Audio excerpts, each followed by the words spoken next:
Bismillahirrahmanirrahim. Assalamualaikum warahmatullahi wabarakatuh. Alhamdulillahi rabbil alamin. Wa bihi nasta'in ala umurid dunya waddin. Assalatu wassalam ala asyrafil anbiya'i wal mursalin wa ala alihi wa sahbihi ajmain. Qala rabbi shrah li sadri wa yassir li amri wahlul 'uqdatam min lisani yafqahu qawli. Allahumma yassir wa la tu'assir wa tammim bil khair bi rahmatika ya arhamar rahimin. Wa la haula wa la quwwata illa billahil aliyil azim. Pertama, kita mengucapkan syukur atas nikmat yang Allah berikan dengan ucapan alhamdulillah. Mudah-mudahan apa jua yang diberi oleh Allah kepada kita dapat kita gunakan untuk menambah ibadat dan menjauhkan apa yang dilarang oleh Allah Subhanahu wa taala. Mudah-mudahan dengan sifat yang semikian kita termasuk daripada orang-orang yang bertakwa. Amin ya rabbal alamin. Kemudian daripada itu jangan kita lupa memperbanyak sholawat kepada Nabi sallallahu alaihi wasallam. Allahumma salli ala Sayyidina Muhammad wa ala alihi Sayyidina Muhammad. Mudah-mudahan dengan senantiasa kita bersolawat, kita adalah dapat satu ciri orang yang mencintai Nabi, yaitu dengan banyak bersolawat kepadanya. Dan mudah-mudahan nanti di yaumil mahsyar dengan amalan solawat kita ini kita akan dikenal oleh Nabi. Dan bukan itu saja, mudah-mudahan kita mendapat syafaatnya untuk menjadi ahli surga. Amin ya rabbal alamin. Barisan pengurusan Masjid Negeri Sabah, Tuan Imam, Tuan Bilal, datuk-datuk, datin-datin, hadirin wal hadirat, muslimin dan muslimat, InsyaAllah kita akan teruskan kuliah kita yang berkait dengan zakat. Pada minggu yang sudah kita telah melihat, yaitu orang mengeluarkan zakat ini ada masanya, yaitu dikatakan harus, yaitu sebaik istilahnya bulan Ramadan tiba, dan ada diistilahkan yaitu wajib selepas terbit matahari pada 1 Syawal. Situ wajib dia. Jadi siapa yang tidak menunaikan adalah nanti dia akan dapat daripada istilah wajib ditinggalkan, maka kita berdosa. Dan yang fadilahnya yang paling baik yaitu sebelum kita keluar untuk mengerjakan sholat hari raya, kita kasih, itu yang paling baiknya lah ya. Dan dia ada namanya waktu makruh, di mana diakhirkannya sampailah sembahyang hari raya. Dan yang terakhir ada istilah haram. Dia belum rupanya mengerjakan ataupun menunaikan zakat fitrah, sudah hari raya baru dia teringat ke atau wallahu a'lam, maka walaupun dia lambat, dia mesti juga tunaikan. Kalau tidak, dia masih diistilahkan tidak menunaikan zakat. Maka amalan seperti inilah namanya haram ya. Amalan itu sah sebab kita sudah tunaikan, tapi perbuatan itu haram karena melambat-lambatkan. Sama juga dengan orang yang sembahyang masa haram. yaitu dia lambatkan menunaikan satu solat sehingga belum habis solat yang dikerjakan sudah masuk solat yang berikutnya. Umpamanya asar, dia sembahyang belum lagi habis asar, masuk sudah waktu maghrib. Allahu Akbar, Allahu Akbar. Teruskan sembahyang itu sah, tapi amalan kita itu haram. Itulah namanya tuan-tuan, dapat dosa tapi tunai kewajiban, ya. Sama juga dengan orang yang mencuri air, mengambil air uduk. Dia curi air, mengambil uduk. Kalau cara mengambil uduknya pas kata orang, semua tiada masalah, sah, tetapi amalan mencuri itu tetap haram. Ini tuan-tuan, supaya kita boleh pisahkan, ada karenanya haram tapi perbuatan itu masih dikira. Jadi kalau dapat tuan-tuan, janganlah kita terikut dengan golongan-golongan yang seperti ini, ya. Ini namanya mencuaikan masa, ya. Nanti ke nanti, besok ke besok, akhirnya tergendala, ya. Sekarang kita tengok tuan-tuan, syarat wajib mengeluarkan zakat. Maknanya seseorang itu mesti dia dapat syarat ini. Kalau dia tidak kena syarat ini, dia tidak perlu keluar zakat, ya. Jadi syarat ini istilahnya, sebelum kita tunaikan sesuatu perkara, kita penuhi dulu syarat. Contohnya, syarat sah sembahyang. Salah satunya mesti masuk waktu. Kita sembahyang tapi belum masuk waktu, sembahyang tidak sah. Sebab syaratnya tidak kena, belum masuk waktu. Atau istilahnya syarat sah sembahyang, dia mesti menutup aurat. Dia sembahyang mendedahkan aurat, sembahyangnya tidak sah walaupun dia sudah sembahyang. Ini namanya syarat, ya. Jadi kalau syarat belum dipenuhi, kita buat pun tidak sah. Begitu juga dengan zakat ini tuan-tuan. Syaratnya yang pertama, orangnya mesti Islam, orang Islam. Yang kedua, dia mesti merdeka. InsyaAllah sekarang tiada lagi hamba, semua kita sudah merdeka, ya. Merdeka ini artinya dia boleh buat apa yang dia suka. Dia tidak buat apa yang dia tidak suka. Boleh. Orang yang tidak merdeka ini tuan-tuan, mesti dia buat walaupun dia tidak suka. Kalau tidak, dia nanti kena hukum, sebab dia ini hamba, ya. Itu namanya hamba. Cuma kalau kita tengok tuan-tuan, amalan sekarang secara tulisan atau sebutan hamba tiada, tapi kalau kita tengok ada memperdagangkan orang, itu pun bukan lagi lebih kurang hamba. Saya rasa lebih teruk lagi dari hamba. Sebab apa?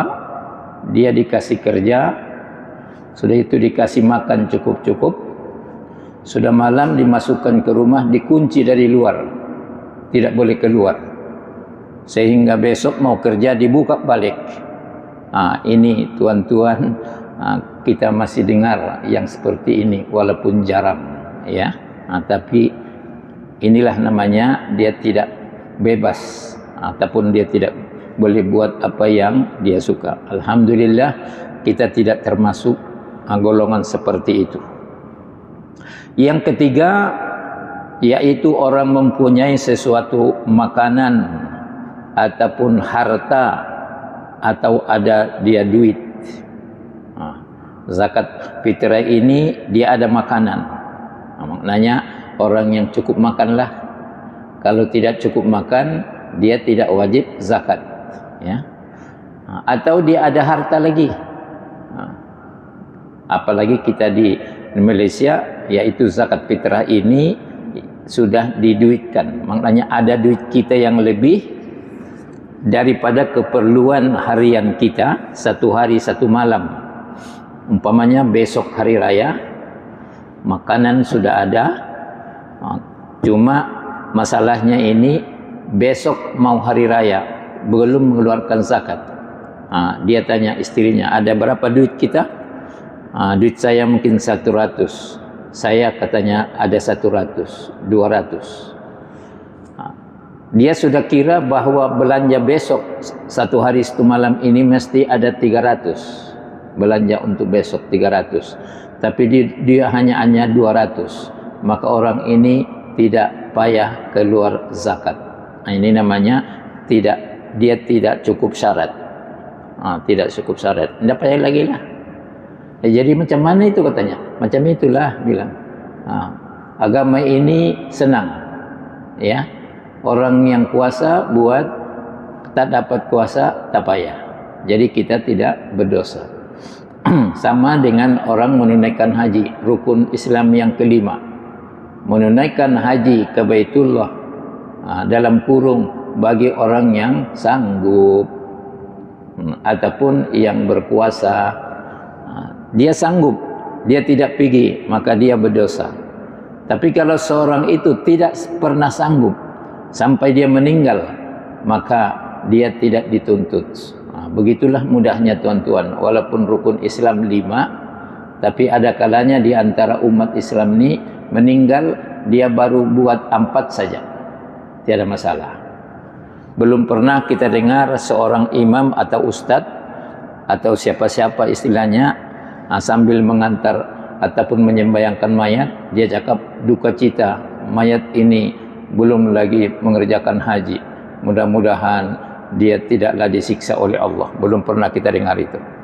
Sebab mengerjakan haji ini adalah orang yang sanggup sahaja. Jadi demikian juga yaitu zakat ini. Andainya umpamanya besok dia mesti ada 200, tapi duit dia hanya 220, ada limpas 20 ringgit. 20 ringgit saja. Patutnya besok kita ada 200, tapi duit yang ada hanya 20 ringgit. Maka 20 ringgit inilah dibuat zakat. Berapa orang yang dapat? Ya, mungkin 2 orang. 2 orang lah yang berzakat. Adapun anak-anaknya pada ketika itu, tahun itu dia tidak keluar zakat sebab ibu bapaknya tidak sanggup ataupun tidak ada duit yang lebih. Ya. Begitulah syaratnya tuan-tuan. Siapa yang patut kita tanggung? Kita sebagai suami ini adalah ketua rumah tangga. Yang ditanggung yaitu siapa yang ada di bawah jagaan kita, kita tanggung nafkahnya. Umpamanya istri. Istri kita yang wajib zakat. Walaupun istri ada duit sebab dia kerja, tapi kita yang wajib sebagai namanya suami. Tapi kalau dia cakap, "Enggak apalah bang, aku tolong kau, akulah yang mengeluarkan zakatku," katanya, enggak apa. Itu dia sudah sukarela. Tapi jangan kita cakap, "Kau kan ada duit, kerja juga bah kau lah bah mengeluarkan zakat." Jangan. Ya. Kita masih mampu kita keluarkan, ya. Begitu juga anak-anak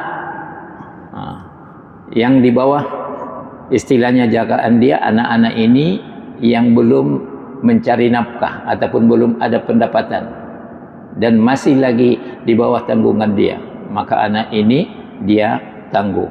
Demikian juga kalau ada ibu bapa dia dan ibu bapa dia kebetulan miskin, bukan ibu bapa yang kaya ya, yang miskin, yang tinggal bersama dia, maka ibu bapa ini pun dialah yang mengeluarkan zakatnya. Jadi kita tengoklah jumlah kepalanya semua, ya. Maka itulah yang wajib dikeluarkan oleh sebagai ketua rumah tangga kalau besok hari raya. Sebab namanya zakat ini adalah wajib. Kalau tidak nanti kita kerjakan kita mendapat dosa.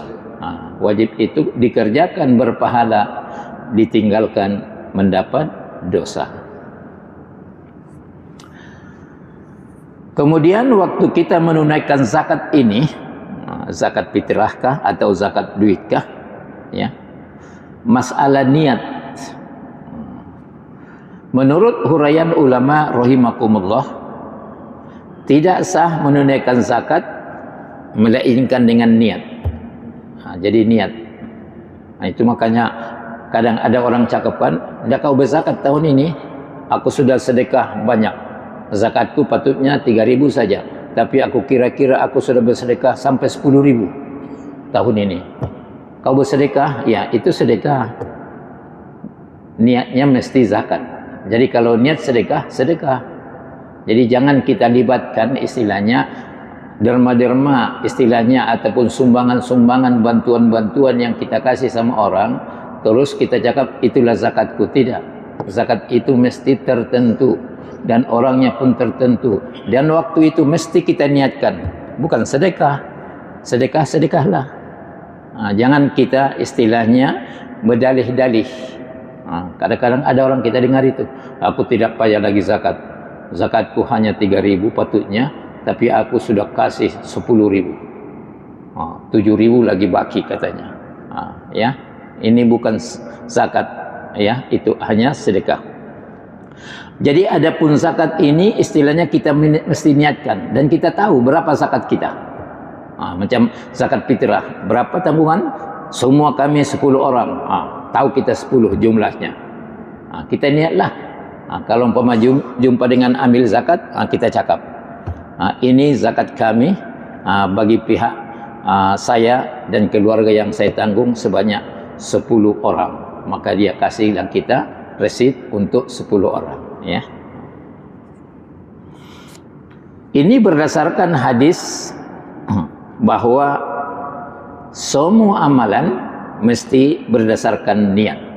Jadi kita ingat itu, innamal akmalu bin niat. Amal ini dikira karena niat. Kalau tiada niat, tidak dikira. Macam itu juga waktu sembahyang, sengaja aku sembahyang fardu maghrib, kita niatkan fardu maghrib, walaupun tadi dari rumah kita sudah istilahnya detik hati kita mau pergi ke masjid. Tapi bila kita berniat setelah di masjid, jangan kita di rumah berniat, setelah di masjid tinggal takbir saja, Allahu Akbar katanya, laju Allahu Akbarnya tu. Kemudian ditanya kawan tu, aku dengar Allahu Akbar kau ini macam ekspres katanya, tidak ada niat kau tu? Ya sudah ada niatku di rumah katanya. Ini pun salah letak niat ini tuan-tuan. Kalau kau berniat di rumah, maknanya kau tidak boleh berjalan sampai 3 kali, sebab kau sudah sembahyang. Adapun niat itu mesti bila kita mau sembahyang, ketika takbir Allahu Akbar, itulah namanya mula sembahyang, dimulai dengan takbir, beberapa perkataan dan perbuatan disudahi dengan salam. Jadi oleh karena itu waktu takbir itulah kita berniat. Niat itu dalam hati. Kadang ada orang susah berniat sebab dia cakap, memanglah susah pasal dicakap. Padahal pada ketika itu yang dicakap Allahu Akbar, bukan sengaja aku, ya. Allahu Akbar dicakap, adapun sengaja aku adalah di dalam hati. Jadi begitu juga waktu kita menunaikan zakat, kita niatkan, dan dia tidak mesti kita niatkan kita cakap, tidak semesti. Andainya kita niatkan saja, itu sudah memadai, ya. Tapi kalau dengan amil, itu biasanya karena dia resmi maka dia cakap, kita kasih tahu saya akan terima, ya. Masanya berniat ini ketika menyerahkan zakat yang kita buat, atau ketika dia mengasingkan benda itu. Kalau dulu kan zakatnya langsung dengan makanan setempat, beras. Waktu mengasingkan beras itu dia berniat, inilah kami punya zakat satu keluarga. Itu pun sudah memadai. Dan niat ini pun boleh diwakilkan. Kita mau jumpa amil kah? Iya, aku kirim dulu. Saya punya zakat dengan saya punya tanggungan 5 orang. Dia kata okey. Kita wakilkan dengan dia, boleh. Begitulah mudahnya tuan-tuan menunaikan zakat. Dia tidak sama dengan istilahnya orang yang nikah. Nikah dia mesti ijab kabul. Dia ini niatkan saja. Ya. Jadi jelasnya tuan-tuan, orang yang mengeluarkan zakat fitrah, dia sendiri mesti wajib berniat. Dia sendiri tahulah Sudah berniat? Belum. Aku berniatlah sekarang. Waktu mengasih boleh. Sebelum itu pun boleh, ya. Mana-mana. Supaya istilahnya zakat itu dikira zakat, sebab kalau kita tidak istilahnya kita niatkan, maka takut dia menjadi yang tadi, dia hanya sedekah. Sebagai contoh niat, ini contohnya sajalah supaya kita boleh tengokkan. Umpamanya dia cakap, ini zakat fitrah yang wajib bagi diriku pada tahun ini. Itu pun memadailah. Dia serahkan, Tuan, ini zakat fitrah yang wajib bagiku pada tahun ini. Maka yang di sana pun mengetahui aku terima zakat fitrah kita pada tahun ini. Kalau zakat fitrah itu berupa uang, ini yang tadi itu makanan setempat, ini berupa uang, maka kita akan cakap niat kita, ini uang ataupun duit ganti zakat fitrah yang wajib bagiku dan bagi diri orang-orang yang ada dalam tabunganku sebanyak 7 orang umpamanya. Itu pun memadailah. Maka yang menerima itu pun akan dia cakap, aku terima zakat bagi diri Tuan dan tanggungan di bawah Tuan sebanyak 7 ataupun 8 orang, ya. Inilah namanya tuan-tuan mengeluarkan zakat fitrah, ya. Jadi dia macam manapun, walaupun secara persendirian, kita mesti dalam hati adalah niat, inilah zakat kita, ya. Kemudian di dalam zakat ini ada istilah dalam zakat ini, yaitu zakat harta yang zohir. Jadi kalau ada harta yang zohir, tentu ada satu lagi zakat harta yang batin. Jadi zakat ini kalau kita tengok, harta ini ada dua kategori. Satu harta yang zohir, zohir ini yang nampak. Yang batin ini dia sendiri yang tahu, ya. Yang nampak ini orang lain tahu. Sama dengan Islam. Islam dengan iman. Islam nampak. Kemana kau? Pergi Mekah. Islam itu kan? Islam lebih itu dia pergi Mekah. Tapi kalau dia baru cakap, pergi mana kau? Pergi umrah. Belum tahu tu Islam. Kenapa? Saya pernah jumpa orang waktu perkawinan. Dia kata, Ustaz, katanya, ya, aku sudah pergi umrah, katanya. Ya. Macam mana beliau pergi umrah, bukan Islam? Di mana kita umrah? Saya bilang, saya pergi Palestin. Rupanya saudara-saudara kita yang tidak Islam, bagi mereka ini pergi Palestin adalah umrah. Ya, baru saya tahu itu. Dalam hatiku, ya, rupanya orang ini pun ada umrah, ya. Kita secara khususnya asal umrah mesti Mekah, Madinah. Tapi rupanya saudara kita sebelah tidak, pergi Palestin bagi mereka umrah, ya. Tidak tahulah tuan-tuan sudah tahu atau tidak. Saya baru tahu itu. Walaupun saya tahu itu mungkin 7-9 tahun yang lalu lah. Tapi itulah baru saya tahu. Rupanya saudara kita yang bukan Islam pun ada istilah umrah, ya. Zakat ini pun ada di orang ni, ya. Cuma tidak macam kita sekali setahun, ya. Menurut huraian ulama, zakat ini ada terbahagi dua. Yang pertama zakat yang zohir. Kalau yang zohir adalah sebaliknya ada yang batin. Zakat yang zohir ini ialah binatang ternak. Nampak kan? Binatang. Dia pelihara hewan. Banyak sudah kambingmu ini. Berapa itu? 300. Ada zakat. Nampak kita sudah, sebab dia ada pelihara, ya. Hasil tanaman, umpamanya dia bertani, sekali panennya itu banyak, terus kita cakap sudah berzakat, sudah, nampak kita, ya.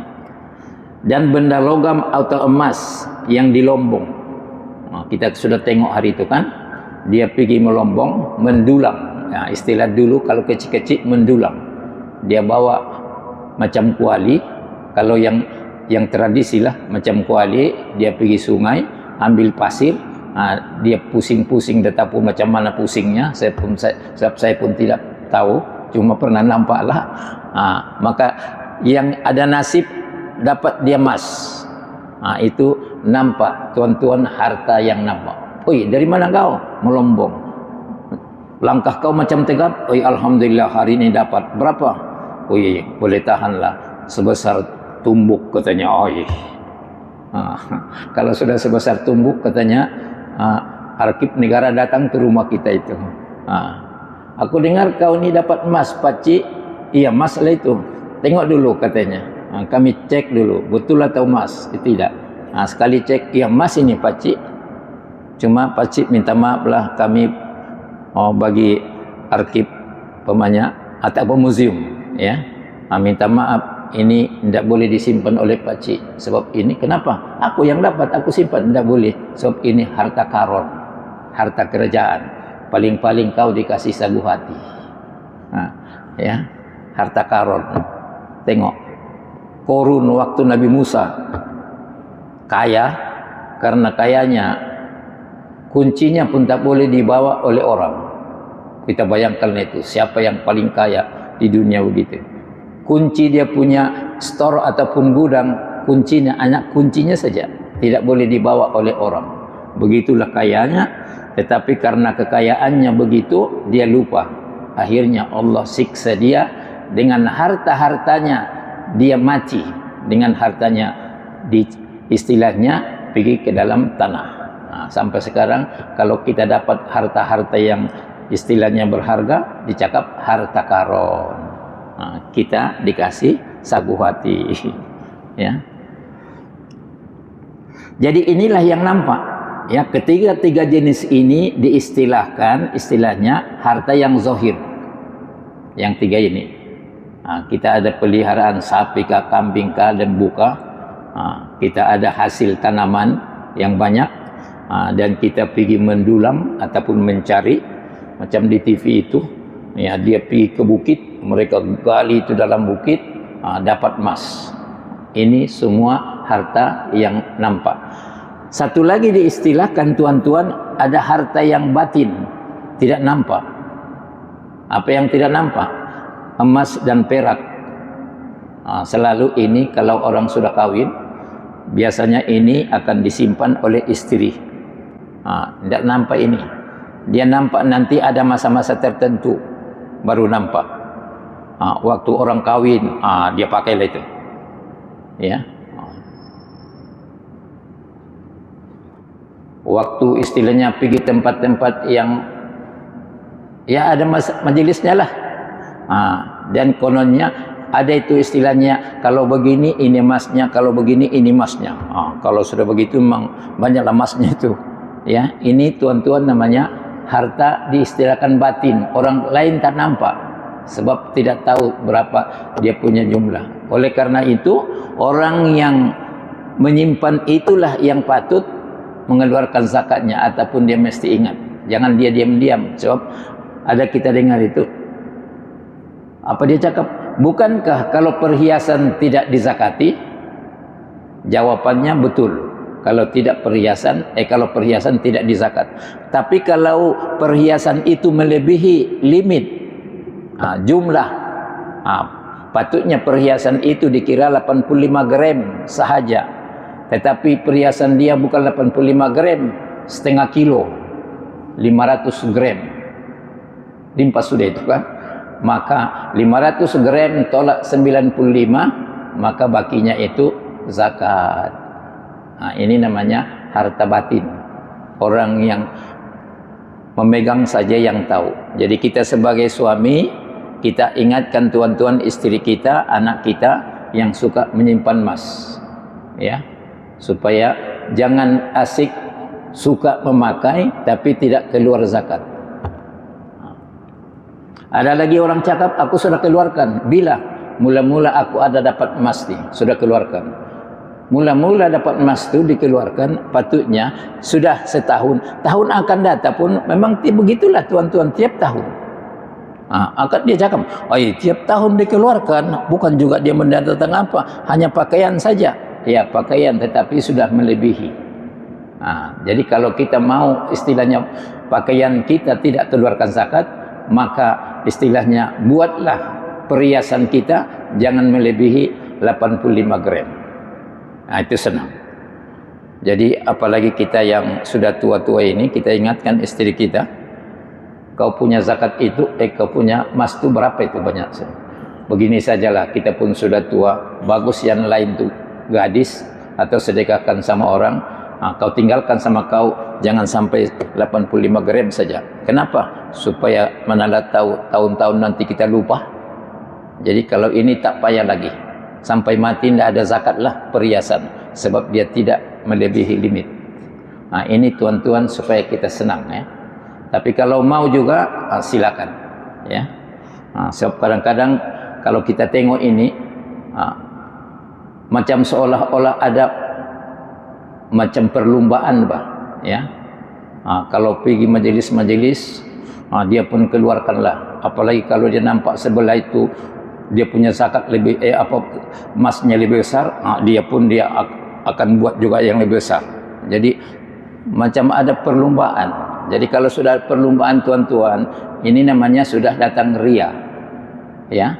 Oleh karena itu makanya ada mas tiruan, dicelup saja dengan mas, padahal dia besi. Laku juga itu ya, laku. Ini celup mas saja nih. Jadi supaya jangan luntur, jangan selalu pakai ya katanya. Jadilah itu katanya. Tengok. Jadi kalau istri kita begini, cakap sama dia, jangan payah kau pakai, bilang. Ya, itu namanya membohongi diri kita. Kalau kita tidak ada emas, dah payahlah, mesti ada emas kah itu. Ya. Saya teringat di satu tempat di Sabah ini tuan-tuan, ya.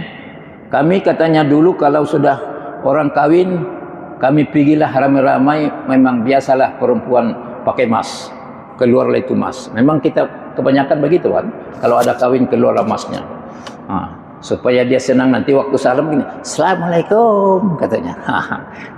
Sengaja itu tangannya dia begini. Datang pula sana, Waalaikumsalam katanya. Sekali nampak sini macam ular baru kau tahu dalam hati dia, ya. Jadi ceritanya di kampung ini mereka buat begitulah dulu. Tapi sekarang katanya kalau pergi kawin kami tidak lagi pakai emas kami. Kenapa? Pada satu ketika kata datang mundu waktu kawin tu, bawa senjata. Semua yang di rumah jangan bergerak, keluarkan emas. Kalau tidak mati katanya. Kami pun keluarlah emas. Siapa yang ada emas? Sudah itu injin siapa itu katanya? Itu injin sana. Angkat ke sana katanya. Angkat katanya dengan cikgu. Cikgu itu mengangkat. Takut dia istilahnya ditembak. Semenjak itulah katanya kalau ada kawin kami pergi tapi tidak lagi pakai emas. Sebab kami teringat takut nanti datang mundur kedua kali. Ya. Itulah Tuhan tegur itu kan. Sebab kita punya niat sudah salah. Nunjuk. Padahal belum tentu emas itu yang betul. Jangan-jangan emas tiruan. Ya. Atau yang kedua jangan-jangan masih diutang kepada itu. Jadi yang beginilah kalau kita turutkan nanti akhirnya menjadi perbuatan itu riya. Tidak ada guna. Kalau tiada guna tidak apa, tapi mendatangkan dosa. Kalau sekedar tiada guna, penat saja kau katanya, tidak apalah. Tapi dalam masa yang sama berdosa. Itu yang kita takut tuan-tuan ya. Jadi harta yang batin ini emas dan perak dalam simpanan, barang perniagaan. Kita berniaga, mana orang tahu berapa pendapatan kita. Ini namanya harta batin, sendiri saja yang tahu. Jadi oleh karena itu kita siapa yang berniaga, jangan cakap aku berniaga bukan lagi besar, bukan masalah besar.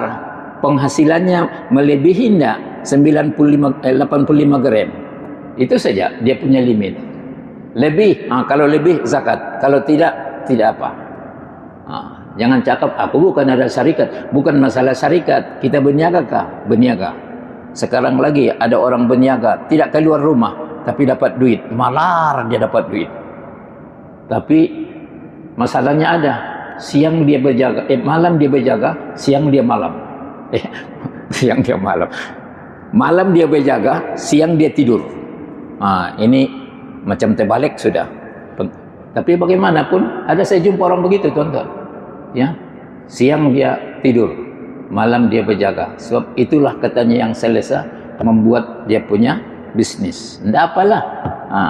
Asal jangan istilahnya karena tidur kita tidak tunaikan pula solat, ya. Nanti macam yang dibilang ke Ustaz Abdul Somad, seorang katanya ibu-ibu datang sama dia, syukurlah Ustaz, anak saya sekarang sudah pandai solat duha katanya, ya. Syukurlah itu Bu, katanya. Itulah selepas dia ini bekerja, alhamdulillah solat duha dia sekarang, katanya. Cuma yang aku tanya dengan Ustaz, katanya, adakah solat duha itu kunut, katanya. Kunut, katanya, solat duhanya. Itu yang dia heran. Solat duha anakku tapi kunut, adakah itu, katanya. Dia tanya Ustaz Abdul Somad. Jadi jawabannya, mungkin bukan dia solat duha, tapi solat subuh begitu. Lambat bangun. Mamaknya ingat solat duha, sebab sudah pukul 8, tapi rupanya baru bangun. Nauzubillah. Yang begini, tuan-tuan, kita jaga ini, ya. Kadang-kadang ada lupa begitu, asik kerja, tapi dalam masa yang sama kewajiban ditinggalkan. Kita takut, betul kerja yang kita ini seronok, dapat duit, tapi Allah tarik dia punya berkat. Itu yang kita takut tuh, tuan-tuan. Banyak duit tapi bukan menyenangkan, menyusahkan kita. Nauzubillah min zalik. Jadi salah satunya jangan kita lupa zakat. Jadi kalau perniagaan kita itu sudah istilahnya melebihi, maka kita zakat. Maka yang ketiga, rikas. Rikas ini harta yang disimpan oleh beliau-beliau dulu. Sekali kita dapat peti bertuah, dalam peti itu dia cakap, kau gali di sini, di sana ada begini, katanya. Ini petunjuk dia kan. Kita dapat. Ini namanya, tuan-tuan, diistilahkan harta batin yang tidak nampak orang. Maka ini pun mesti dizakati. Jadi tuan-tuan, ulama mengkelaskan harta ini ada dua, yang zahir dan yang batin. Kedua-dua ini adalah mesti dizakati.